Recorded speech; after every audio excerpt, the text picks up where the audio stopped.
Hey, hi guys, welcome to another episode of Barkology. I'm Chantal, And I'm Angelique.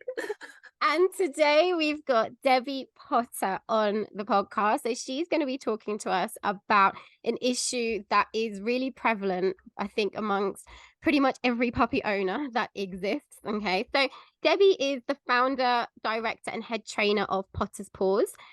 She's an independent dog training school specializing in helping people have the ideal dog for their family. Her passions include puppies, loose lead training, and scent detection. She's passionate about coaching families to be successful in their dog parenting role and helping create confident, skilled humans and dogs to make everyday life a little easier, ensuring that you and your best friend have the best life together. Now, Debbie's written a book purely on puppy biting, which is amazing. It's a really, really useful guide. So, hello, Debbie. Welcome to the podcast. Hi, thanks for having me. It's a pleasure. It's a pleasure. So, obviously, puppy biting is quite a massive topic. I think pretty much, both myself and Angelique run puppy classes for our dog training schools as well. And it is the one question that comes up all the time with people. So, we've got some questions from some clients. So, yeah, we thought we'll kind of pick your brains and stuff. So, with the first one, then, so do you want to kind of talk about why do puppies play bite, first of all? So that's a question I get asked a lot. Uh, Yeah, absolutely. I do as well. I think it obviously stems from being a puppy and experiencing those first experiences when they're in their litter. This is how they learn to communicate with other puppies. How hard do I nip? How hard do I bite? It initiates play, it creates interaction. So when they leave their litter and then head into a human household, it's a big transition, and suddenly canine communication doesn't work, and they have to work out how to get interaction from humans, how to communicate. So it's their way of communicating what they need, whether that's, please leave me alone, or I'm really excited, or I just want to play with you. So it comes from that canine interaction, but obviously it's quite overwhelming for people. Yeah, definitely. I think especially if they haven't had puppies before as well, and they haven't got other dogs in the household as well. So yeah, it can definitely be a bit of a struggle for them. I don't know about you, but I get quite a lot of clients as well that are like first time puppy owners, and they send me videos and they think their big dog is just being so like aggressive, if you like. And they like look at me and they're like, is this normal and everything else? So yeah. Yeah, that was one of the reasons why I wanted to write the book, because so many people get in touch and go, my puppy's aggressive. Is there something wrong with it? This shouldn't Yeah. be biting me so much. It shouldn't be so aggressive. And it's misunderstood. So that's, to say, where the drive for the book came, because I wanted people to understand the reasons behind it, first of all, because I think if we understand why it happens, we generally have a little bit more understanding for our puppy, and it makes the journey a little bit easier. And then obviously you can start to realize it's not just you that's going through this Yeah. terrible puppy biting. Everybody goes through it to some extent. Obviously, some puppies will bite more than others. Mhm. Yeah. Yeah. No, definitely, definitely. And how, like, when you're talking about aggressive biting and play biting and so on, is there like, can owners distinguish between the two? Because I have had some cases where perhaps, the puppies have actually been resource guarding, for example, like they've been resource guarding like a chew or a toy or the sofa or something. And then actually that particular biting isn't necessarily play biting. So is there like a way for owners to kind of distinguish between the two? Like, when would you say that owners should be concerned? I think it's really tricky for owners because obviously they don't know, if they're, especially if they're a first time owner, they don't know about canine body language. They don't know about how dogs communicate. So it can be a little bit of a minefield for them, because they don't look at the different contexts and they're not aware of the different body languages. But generally, I would look at the context. Are they play biting just because they're being a puppy bouncing around the house? If they are trying to stop something from happening, so for example, if you're picking them up or moving them away from something, then it's you entering in the situation that creates the biting rather than them just being a puppy. But I'd say looking at their body language is one of the most important things, so that they, you can understand, is it just puppy biting? Is it playful, bouncy behavior? Is the tail wagging excitedly? Or is the body a lot more stiff? And is there something else in the environment that is making the puppy biting, supposed puppy biting, play biting happen? So as you say, if they're next to a chew, if they're in their crate and telling you not to come near it, those are the kind of situations, environments that we need to kind of just look at to see if there is something else happening other than just puppy play biting. I think that leads very nicely into the next question. And there's so much info out there in the big wide world with so many opinions, but what should you then do when your puppy play bites too hard? So when they're puppy biting, when they are puppy play biting too hard, often it's that we've let it carry on for a little bit too long. So looking at initially responding to that initial play bite and redirecting it is often the best way. I'm very much proactive. So how can we avoid it getting to that stage in the first place? So for anyone who does end up reading the book, a lot of it is about prevention. How do we avoid it happening? And then hopefully we shouldn't need to get to the point where they do bite too hard. But when they are biting, it's going to happen at some point, when no matter how hard we try, it's going to happen at some point that they are going to nip or bite a little bit too hard. In those situations, there's lots of information out there, as you say. Some people will say, tap the puppy on the nose. It's not going to do anything, in my opinion. Some people say ouch. Again, sometimes it's going to work, sometimes it's not. Sometimes they'll just think, well, this is you interacting with me a bit more. Great. I would always say try and redirect them. So can you get them redirected onto something else, like a nice chew that they can chew on instead? The best thing to have readily set up available is a puppy playpen, where you can, as soon as they start biting a bit too hard, you can step out of it, or you can step over a barrier to simply create distance between you and your puppy, so that they can't chase you around the house carrying on nipping and biting. But often if we interrupt early enough, it shouldn't get to that stage. Yeah, no, definitely. I remember when I got my very first puppy many years ago, and the advice then was to kind of like yelp and squeal and then walk away and stuff. And like my puppy just found it the best fun ever. Like the higher pitched yelps, she would just bow and bark back at me and everything. And she was like, "Woo, this is fun." So I was like, "Okay, that's not going to work." So yeah, I definitely find. I think, especially with children as well, it's a good point, because if the advice for adults is very different to children. If children respond in that way, in my opinion, puppies just go, wow, you're a giant squeaky toy, this is amazing, let's do it more. Yeah. So for adults and children, I think there's slightly different advice. But yeah, that was the advice, definitely, to just squeal at them. Yeah, it works for some, it won't work for others. Yeah, no, definitely. That's a good point, actually, that you mentioned children, because play biting with children, like you say, I think puppies see children as like, fun squeaky toys, and they run around and they scream a lot more, and they're generally a lot more exciting than adults. So is there anything you would say to families with children for specific kind of play biting advice? One, try and avoid leaving them unsupervised together, because it's generally going to happen when mum or dad have stepped out of the room and suddenly there's not that adult intervention. So whilst your puppy is young, keep your puppy and your child separate. Not all the time, that sounds really mean. But having a puppy playpen set up where, if you're not able to actively supervise and interrupt any situations and have your full attention on puppy and child together, obviously depending on how old your child is, having a puppy playpen where you can just guide puppy in, give them a little activity to do whilst you're not there, means it's not going to happen. Let's say it is pretty tricky with young children, especially because they aren't as emotionally aware and as developed as your older child. So for younger children, absolutely 110% supervise everything. And it's hard to do, because standard advice is, be boring, try not to jump and squeal. But children can't do that. Children are excitable. So a lot of it, again, is the adult having to step in and redirect their puppy onto something else, onto a new activity. But again, being proactive. If you know your puppy's in an excitable mood and you've got little toddlers, let's put them in a puppy playpen. Or I personally use a puppy playpen to protect other people rather than the puppy. So, for example, if you've got an older dog in the house, rather than always putting the puppy in the playpen, you can put the playpen around the older dog, Or if you've got your children sitting and eating their lunch on the sofa, put the puppy playpen around the sofa so the puppies can't jump up.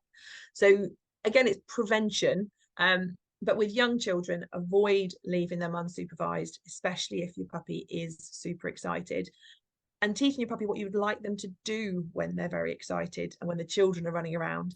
Don't necessarily join in. Why don't you go and do something calm instead? That, again, it depends on the age of the children. But supervision is key.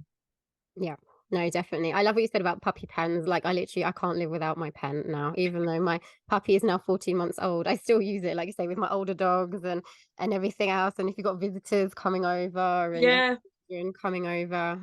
So yeah, I use mine all the time. It's always out. And mine are, say, old. I think my youngest dog's what, 2.5 now, but I still use it.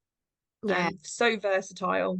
Yes, no, definitely, definitely. And also what you said as well about people being proactive. I think so many of us dog owners can get into a habit of just like ignoring the dogs when they are being calm and quiet. And then the moment they start biting and doing things that us humans don't want them to do, all of a sudden we kind of spring into action. So I'm like a big fan of teaching dog puppies to settle. And actually something I do with children as well is I teach them to perhaps like settle like in their pens or in their crate or on a mat or something. And then I just reward the puppies just for looking at the children as well and not going up to them and interacting. Yeah. And I find that can also really help as well. Definitely, yeah. Teach them what you'd like them to do rather than what you wouldn't like them to do. Yes. We always think of the not behavior. Please don't do that. Please don't do this, rather than I would like this and I'll reward it. So yeah, absolutely. Reward that good stuff you see. Yeah, no, absolutely. Cool, perfect. And are there any specific kind of play activities or games that you'd recommend to kind of help reduce the play biting? Actively giving chews, I think, is one of the best things to do, because a lot of puppies need that feedback and they need to chew. So making sure you're giving them things they can chew on regularly is really advisable. But there are a lot of training activities you can undertake. Things that I feel are beneficial are things that help them have a new association with hands, so that hands aren't just a biting opportunity. So many people will teach their puppy to touch, so to place their nose upon their hand. Again, it says touch with your nose. Your nose can touch my hand rather than biting. Teaching handling, so undertaking just handling activities where you're stroking your puppy, you're touching their ears, touching their mouth, and rewarding them for just being comfortable with being touched, so that again the mouth doesn't come into contact with anything. And play, I think, can be used in so many areas. We often think play is just a fun activity that puppies and dogs do, but play can help them to manage emotions. So playing with toys and teaching them to have a little play, get a little bit excited, and then encouraging them to calm down by scattering a few treats on the floor, or then interrupting play with some training, like teaching them to sit and down something calm, helps them in a roundabout way to stop puppy biting, because it's managing emotions. When I get excited, rather than going crazy and starting nipping and biting, I should probably go and chill out and calm myself down. And the more we encourage that little bit of excitement, a little bit of calm with our puppies, as they grow, they learn to self-manage their excitement. Yeah. So those are a few things that I would look at. Yeah, and those kinds of things are quite good for children to do as well, aren't they? Like when supervised with their parents. Yeah. So, because I think as well, like if the children get involved with the training as well, then the puppy kind of doesn't just view them as a play toy, and they do learn to listen and focus, on them as well, and to be calm around them. Absolutely. Yeah, and they say they are quite simple activities. I generally would always suggest the adult teaches them first, so that the puppy's got a little bit of an idea about what to do, but then they can transfer it over to the children, and children can have fun with their puppy in a nice way and start to build that strong relationship, rather than just feeling like they're always being nipped. Yeah, no, absolutely, definitely. And what should people do if, say, for example, they're doing all of these things, but the puppy biting does seem to be kind of getting worse? Is there anything else that you would look at all, or? So it's really difficult for people to know how long should I try things and then not see results. So I would always say, try a method for a period of time. So we can't do it for a day or two and then go, well, it didn't work. So they sticking with the method and working with your training for a good couple of weeks. If after those few weeks you've tried everything you can think of, you've looked at all the guidance, for me, the best thing to do is to actually get a trainer in to look at your situation, because they may be seeing things from a different point of view, from a professional point of view, that you haven't picked up on. So, for example, the body language or slight things about how puppy doesn't like certain things, looking at it from an outside in, a professional trainer is definitely going to be the way forward. If you've looked at the general advice that's on offer and that's not seeing results, contact your local trainer, because they can give you specific individual attention and focus to your puppy. And is there like a specific kind of age when you would say the biting kind of gets worse? Because there are a few kind of periods, aren't there, around the whole teething and the whole development process? I think it tends to be about a week after puppies arrive home. The first week, they're quite relaxed and sort of getting used to the new environment. And then they tend to start biting and start feeling more confident with their nipping and exploring after that first week. And then it tends to get a little bit more intense when the teething starts, which is anywhere from around 16 weeks. So again, it depends on the puppy, but 16 weeks up until kind of 6 months is when it tends to be at its peak.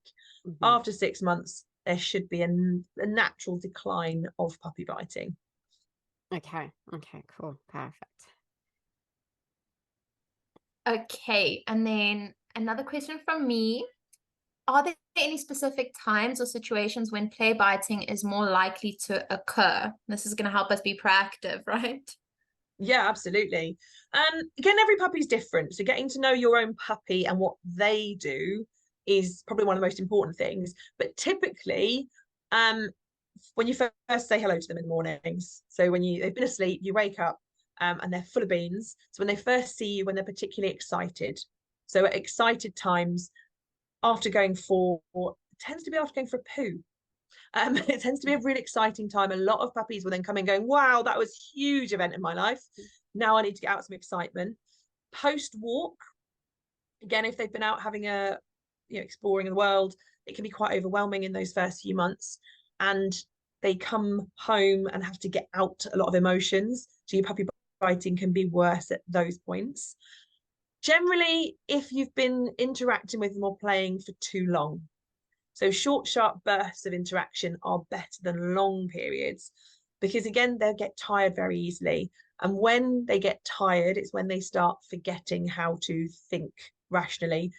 So think of times when, for example, you're playing, maybe you've played a bit too long, and then the excitement from play turns into puppy biting. So keeping things short and sharp and sweet is the best way to prevent it. Let's say every puppy is different. Often it's after interactions or after exciting events, often when they're tired and they don't know what to do with themselves.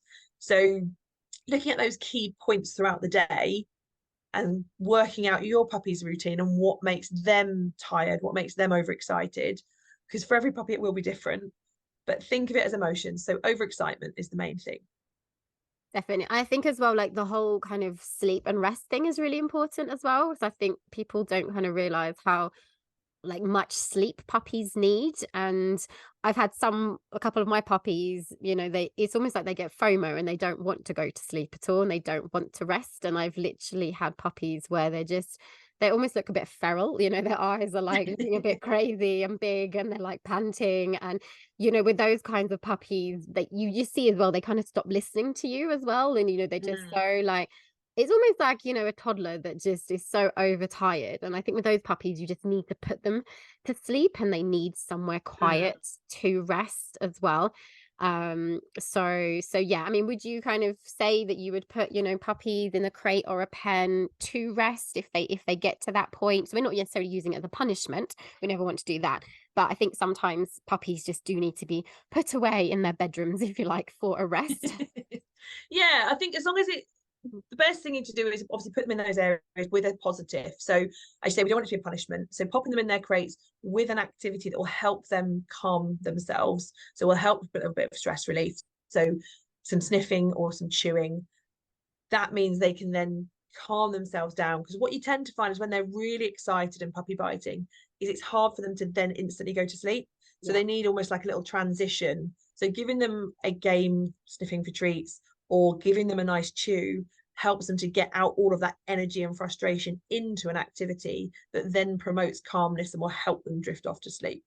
Yeah, no, absolutely. And then, can you speak a little bit more about the sniffing and the chewing that you mentioned to help with this? Absolutely. So for me, the three most important things that any dog can do are sniffing, licking, and chewing. They are calming, relaxing, and they help to promote a calmer state of mind. So all of them work together. Sniffing provides nice mental stimulation. So puppies, we often think the only way we can exercise them is by doing exciting things, which obviously ramp them up. The more excited they get, the more puppy biting happens. So if we are doing sort of more thinking activities that use their brain, like sniffing for treats, keeping it nice and easy, it doesn't have to be anything difficult. It can just be sprinkling some treats in the grass or in the living room, wherever you want to sprinkle them. It activates their brain, keeps them active and busy, but it gives them a nice content, calm outlet. So it promotes that calm puppy that we would strive for the rest of their lives. Chewing helps to give an outlet for puppy biting. We tend to think that puppy biting is obviously linked to teething, which it is. There's a big link. So the more puppies' mouths are hurting them, if they are chewing on things, whether it be natural chews or a damp frozen tea towel that helps to soothe their gums, that will help them to get rid of the pain from puppy biting and focus that energy of I need to chew something to relieve this tension onto an activity or a specific item rather than on you. So those three things are really important to help promote that calmness and help channel energy into a more suitable activity rather than biting hands or legs or ankles. Yeah, no, that definitely makes a lot of sense. And then a last question from my side is, have you noticed any differences between different breeds in terms of play biting? Absolutely. Yeah, every breed is different. As you guys know, every breed has their own specific job. Some puppies are naturally going to be more nippy and bitey than others, especially if it was something that their breed was traditionally going to do. So, for example, your herding breeds that like to nip at animals to get them going where they need to go, they're naturally going to feel more desire to start nipping people. Some breeds don't tend to do puppy biting as often or as much. But then equally, you can have all dogs of the same breed that are completely different. So my three are all retrievers. One was a terrible puppy biter, the other two not so much. Who knows why? But there are definitely some breeds that are going to bite and play bite more intensely. Some are going to do it short, sharp bursts, whereas some are going to do deeper bites. It very, very is dependent on their breed. But not to say that, every dog of one particular breed is going to bite more. Every dog is going to be slightly different, but you can expect it more from certain breeds. Yeah, I definitely find a lot of my gun dog clients really struggle with the biting and stuff, especially if it is like an only puppy. Especially like the Labradors, for example, and those kinds of dogs. Whereas I find if they've got like an older dog and the older dog is happy with puppies, then yeah, the owner doesn't seem to get on the brunt of the biting as much. So yeah. And in terms of like toys and playing and things with biting puppies, what would you recommend? Because a lot of books kind of say things like, have a toy in your hand and move it around, but obviously a lot of people's hands and wrists and arms get bitten in the process very kind of quickly. So are there any other kind of actual other type games that people can do with toys that would help with the biting? Having a toy with a long handle. Often toys you buy for puppies are about 3 inches long because the toy matches the size of the puppy. So having a toy on a long handle or tying their small toy onto a rope so that you've got space between your hand and the toy, obviously will help them to miss, because they're going to miss their puppies. They're going to forget what they're doing and grab your hand instead of the toy. So having a nice fluffy toy on the end of a rope that you can wiggle around a little bit keeps their attention on the toy rather than you. And again, obviously, toys size dependent on your puppy. It depends what size your puppy is, depending on what size toy you're going to use. I have a few preferred brands that I like to use, but they tend to always have the long handles just to help that little bit of distance. Yeah. But again, when we're playing with toys, it's important to let them play, let them have that outlet, chase the toys, have the joy of chasing and then grabbing it and ragging it a little bit and biting on it. But then making sure they can calm down straight away afterwards. Yeah, I think the key is to kind of keep it quite short and like not let the dogs, because especially some puppies, they haven't learned that how to regulate themselves properly yet. Yeah. So it's I think we can kind of tend to overdo things, and then the puppy just gets so wired afterwards that they then struggle. Yeah, and obviously there's a fine line between having fun and having a great time, human and dog, and then suddenly puppy going, oh, I've had enough. I'm tired now. Yeah. So yeah, always leave them wanting more. Definitely. Another thing actually that I found really helped with my youngest was because my 3 adult dogs did refuse to play with her until she was like much older. They were like, you're not having those teeth anywhere near me. And I found that I got a toy that was actually the same size as her, and I would like wrestle her with it. So it was almost like mimicking with another puppy, and she loved it. Like, so I'd have I had this unicorn, and literally the unicorn would be on top of her and she'd be on her back and mouthing and kicking it, and then she'd get on top and so on. And I found just a few minutes of that every day as well just really helped her as well, kind of channel her puppy kind of needs and stuff as well. So I find that a really good hack as well. Nice. So yes, cool, perfect. Okay, lovely. I think that's pretty much all of our questions. So thank you so much, Debbie, for coming on to the podcast. That's really helpful. Where can people find out more about you? Okey-doke. Well, obviously, I don't know if I'll probably put a link to it in the show comments, but obviously there is the book. So you can find out all about puppy biting in the book Ouch. My website is potterpaws.co.uk, and I also have my own podcast, The Dynamic Dog Owner. So those are the 3 kind of main areas to get in touch, and obviously on socials as well. Oh, perfect. Well, thank you so much for coming on. Really appreciate your time. Thanks, Debbie. Thank you. It's been great.